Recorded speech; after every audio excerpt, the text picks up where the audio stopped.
One day I was traveling somewhere. ఒకనొక రోజు ఒక ప్రదేశానికి నేను వెళ్తా ఉన్నాను. Short distance. చాలా చిన్న దూరం అది. One father and one mother also there. నాతో పాటు ఒక తల్లిదండ్రి కూడా ఉన్నారు. Oh, they are traveling in second sleeper.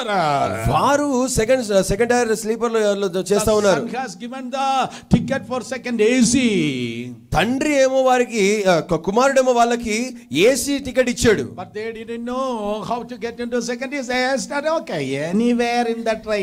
That's all. కానీ ఈ వృద్ధులైన వారికి ఈ తల్లిదండ్రులకు ఆ సెకండ్ ఏసీలో ఎలా చేరాలో ఎలా ఎక్కాలో తెలియక సర్లే ఏదైతే ఏంటి ఇక్కడ ఉంటానని స్లీపర్ క్లాస్ లో ఎక్కేశారు. So in the name of Jesus, no more you are traveling in the, you supposed to travel in the servants compartment.